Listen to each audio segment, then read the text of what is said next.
I worked at a 24 hours gas station and had some unsettling encounters. I was there for 3 years. The station had an auto shop attached, but was rarely needed at night.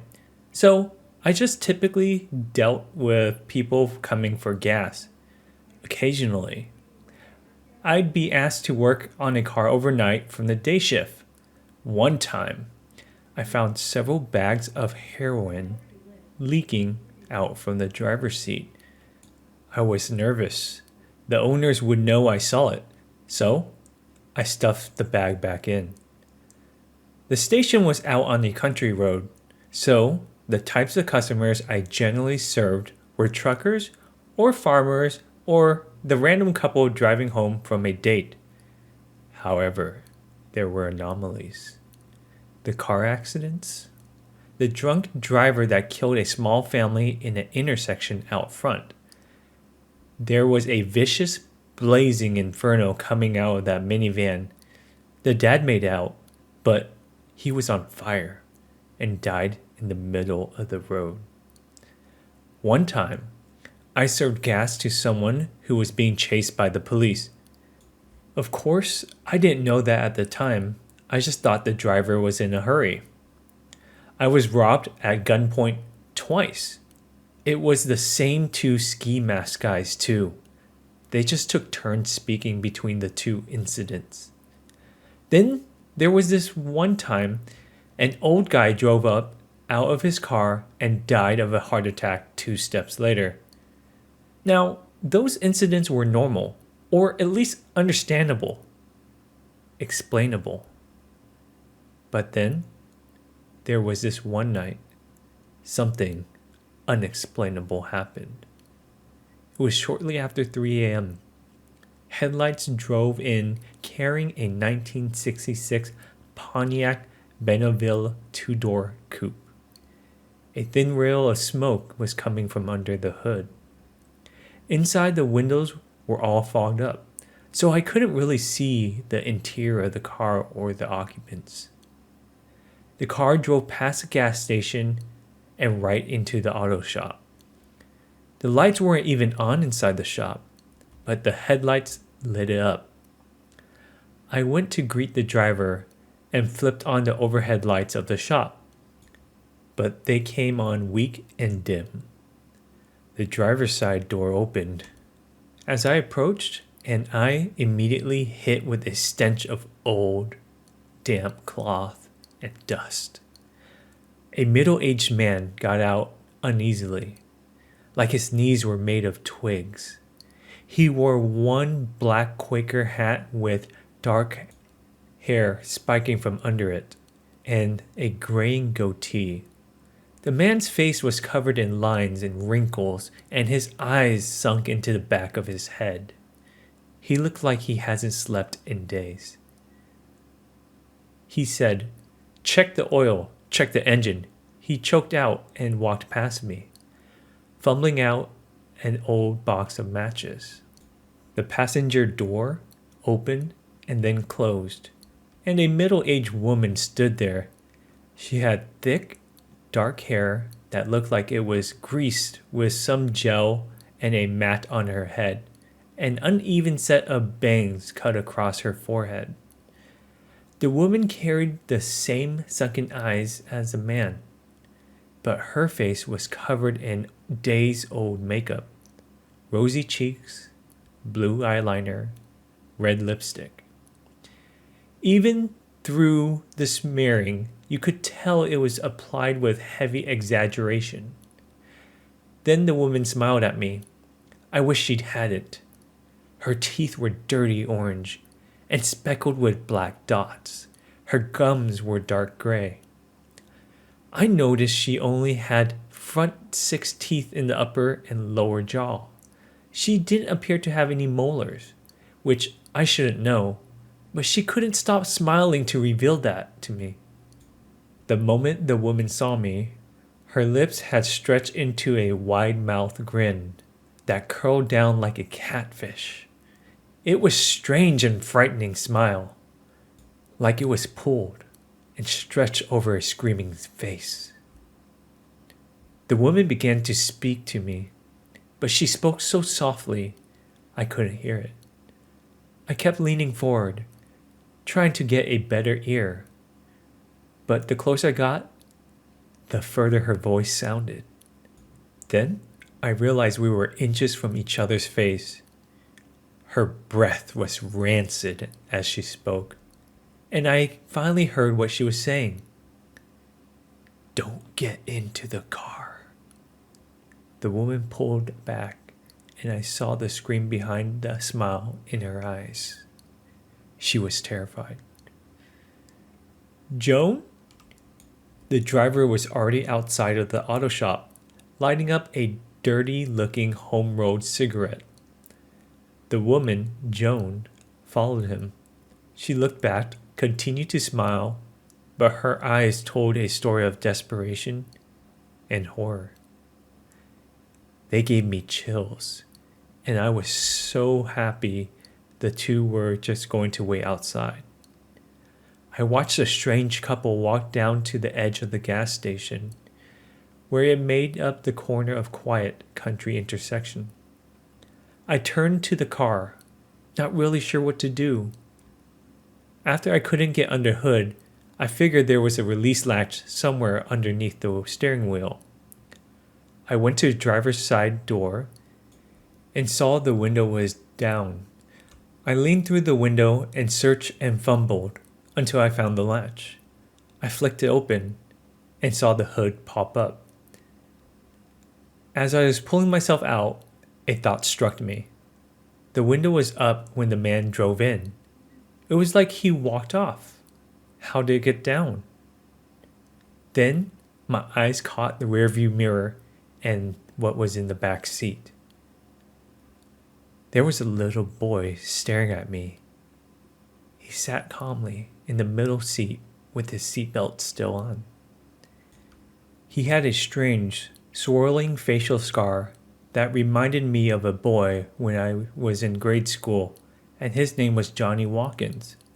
He'd been attacked by a dog when he was little, and a large portion of his face was horrendously scarred. That's what the boy looked like to me. And he had something that looked like mud and dirt smeared around his mouth and chin. The same smear was on his hands and wrists. The boy wore old, dirty overalls and a flannel shirt underneath. His eyes were locked onto me. They carried an accusatory glare, like he caught me stealing from them. I quickly blurted out, "Hey buddy, just checking the engine. Then we'll get you and your parents on their way." The boy stared back, his brow furrowed down at a center angrily. "They're not my parents," he croaked out. Then he started to make a strange sound. I couldn't tell what it was at first, but then it became clear. The boy was laughing in his own odd way. It was like his breath was hitching up repeatedly during the inhale. I didn't know what to do or what to say. So I pulled myself out the window and made my way to the hood. I looked out and saw Joan and the man were still at the corner, smoking and arguing. I popped the hood up and was greeted by a cloud of smoke. I figured it was motor oil spill or leak at first. Then I stared down at the engine, and I had no idea what to make of it. It looked like foreign, but also homemade. It was all connected and had metal plates fastened around it, protecting parts of the wiring and cables, so it was next to impossible to see what was wrong.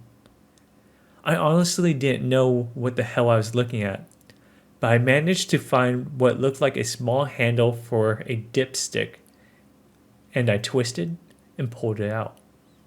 It was for the oil. I cleaned it, put it back, and pulled to inspect it. Basically dry. The little oil at the end felt gritty. It needed a change. The car was parked over our lift, so I didn't have to get in to move it. But I couldn't leave the kid in there. He had to get out. safety precautions and all. I went to the driver's side window, but the window was up again. I tried to open the door, but it was locked. I went over to the passenger side and found it locked too. I peered in through the dirty windows to try to signal to the boy to open the door. But the back seat was empty. The car was empty. He was gone. The only explanation I could come up with was with the back seat of the car was down that allowed access to the trunk. That had to be it. The boy was hiding in the trunk and came from the trunk to the back seat. So, I checked the trunk, but it was also locked. I knocked on it, trying to get the boy's attention if he was inside, but nothing came back. I looked outside and I couldn't see Joan or the man. I was confused and nervous, and all I could think was to explain that our lift wasn't working, so they needed to get their oil changed at another shop in the next few days. Then I'd send them on their way. A loud clunk made me jump. On the other side of the garage, a loose wrench was on the ground. I walked over to it and picked it up. It had a child-sized muddy handprint on it. And suddenly, that odd laugh echoed out of somewhere in the garage. I raised the wrench ready to swing, but there was nothing to swing at. The loud metal rattling of the front retracting door slamming shut made me yell. I went over to inspect the now shut door, but as I did, the retracting metal doors at the back slammed shut as well.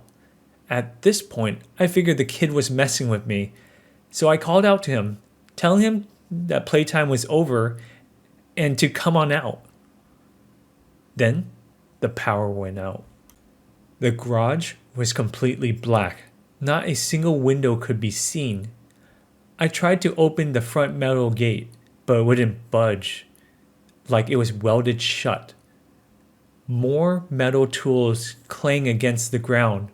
One slammed against the metal door, right beside my head, and another. The boy hitched laughter croaked out from somewhere in the dark of the shop. I couldn't see anything, but I knew the layout of the garage inside out and backwards. There was a flashlight on the far end of the wall to my right. There were shelves along the wall and wide workbench I could follow. I moved along the metal doors to the wall and found the edge of the bench. The boy's laughter got louder, echoing through the garage. It stopped sounding like human though. It was more hyena-like, and the source of the laughter was getting closer to me. With it, I felt a hot, rotten breath assaulting my nostrils. It followed me along the bench and towards the end of the wall. Through laughing, the boy quietly repeated, "I'm gonna find ya. I'm gonna find ya." My foot hit what felt like a racket wrench, which loudly skid across the metal grating of the floor. "Was that you?" the boy squealed out. Realizing I still had the wrench in my hands I first picked up, I threw it across the garage, hoping it would hit the back wall and cause a distraction. It left my hand, but it never landed. "There you are," the voice called out through laughs. Something shuffled behind me. I hit the end of the bench and reached up, knocking over multiple tools, causing a loud series of crashes, but I didn't care. I felt the flashlight and gripped and turned it on, spinning and pointing the light behind me. I wish I hadn't. The boy was 2 feet from me. I only saw the face for a moment, but it was enough. The boy's facial scar had unraveled, like layers of extra skin on a strange face scarf covering. Only the fleshy layers were actually attached to him. It contained rows of needle-like teeth on the inside. When the skin flapped open, it tripled the original diameter of his mouth. I screamed and fell backwards. I expected to hit the ground and immediately have the boy's frightening mouth biting down on the face or neck. I hit the pavement outside the garage instead. The lights of the gas station poured over me. I looked back into the garage from my back. The lights were on. The metal doors were open. The Bonneville was still and silent, windows closed and clear. Footsteps approached from behind me. I scrambled up and turned to see Joan, and the man had returned. He flicked his cigarette butt and approached me and mumbled, "How much?" I couldn't speak. My lower jaw moved, but all I could stammer out was, "Don't worry about it." The man shrugged and walked back to the car. I turned and found Joan there, staring at me. She was whispering something quickly and repeatedly. I leaned in and heard it clearly. "You should have listened. You should have listened. You should have listened." The man called out from the car, snapping Joan back to him.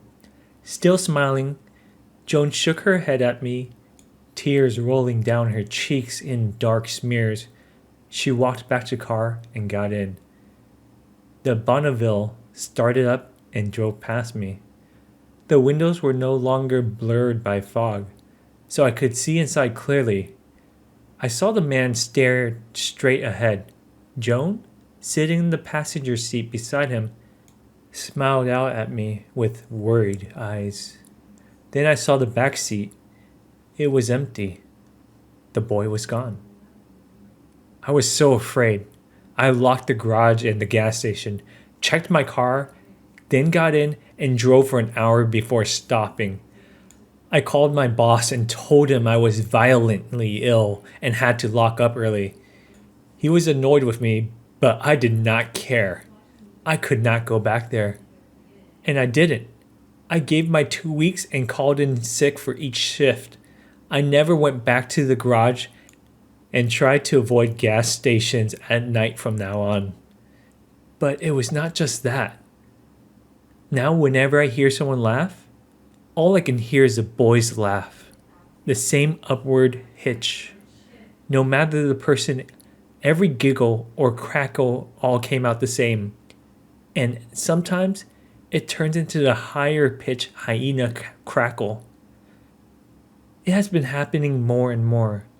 It feels like one of those flu that starts slow and then their time weakens your immune system before leveling you. Then tonight happened. I came home and there was a small, muddy handprint on the door handle of my apartment. There was one in the inside too.